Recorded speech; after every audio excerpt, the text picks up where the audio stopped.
I married the most popular boy in school, but he was gay. On our wedding night, he gave me 3 rules: don't talk to me, don't touch me, and stay out of my business, but I didn't expect that he would later personally break each of these rules. My eyes went wide as I tried to process what Michael had just said. No touching, no talking. He'd told me. Wait, what kind of marriage is this? He didn't say anything else, just stood up and walked into the bathroom, leaving me staring at nothing. I just couldn't wrap my head around it. A few minutes later, he came out. He climbed into bed without a word, switched off his lamp, and went to sleep. I lay there staring at him, thinking, is this real? What had I gotten myself into? My mind raced with possibilities, but I was too exhausted to do much more than roll over and turn off the lamp. I prayed the night would be over quickly. The next morning, I woke up in a strange room. It took me a moment to remember that I was married. I turned to look at the bed next to me, but Michael wasn't there. I could hear water running from the bathroom, so I slipped out of bed, put on a robe, and made my way downstairs. I quickly got to work making breakfast, pancakes, some sauce, and a glass of milk for him. When I heard him coming down the stairs, dressed sharply in a black suit and white shirt, I greeted him with a smile. Good morning. He didn't even respond.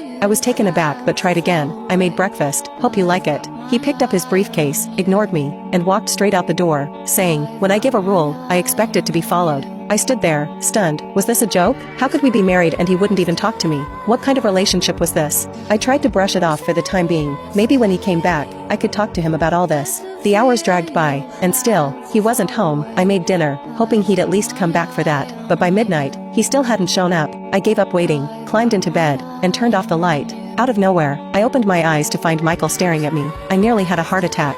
When did he come back? How did he get in without me hearing him? He didn't say a word. I just stared at him, too scared to ask. He didn't even wake me up when he came in. I was so confused. I turned away, trying to ignore the growing frustration inside me. The next day, I woke up late, again, and went about my routine. I had to go to work. I showed up to work, and my coworkers were all surprised to see me. What's up? No honeymoon? Marilyn asked with a grin. They were all surprised to see me here instead of spending the night with Michael. As they started teasing me, Agatha got a little too curious, checking for any signs of a wild night. You know, hickeys and all that. When she found none, she couldn't believe it. Michael, the wild man, had been surprisingly gentle, or so she thought. They were all insisting that I owed them a girls' night out. You didn't take us to the club before the wedding. You promised. Agnes reminded me. I sighed, knowing I couldn't get out of it. I'd have to convince Michael to let me go out tonight. Maybe he'd say yes, but who knew? Later, I got home, ready to prepare dinner before heading out. I took a quick shower, put on a red dress, and checked my makeup. I looked good, but would Michael even notice? Probably not. I sent a text to Janet letting her know I'd be there soon. As I waited, I realized I still didn't have Michael's number.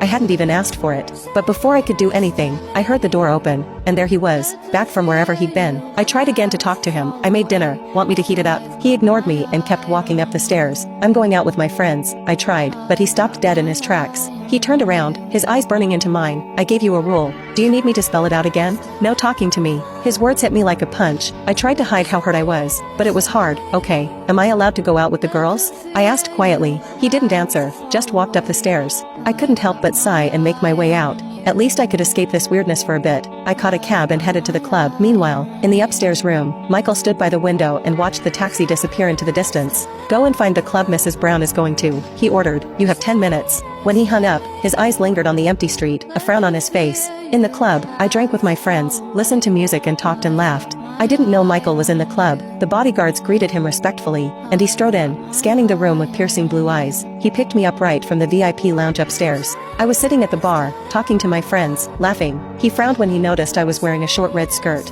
A group of men came up to us and offered to buy us drinks. We accepted it readily and began to drink without a word. Michael watched the scene grimly, clenching his teeth. When one of them leaned over and put his arm around my waist, Michael's patience finally reached its limit. He stood up angrily.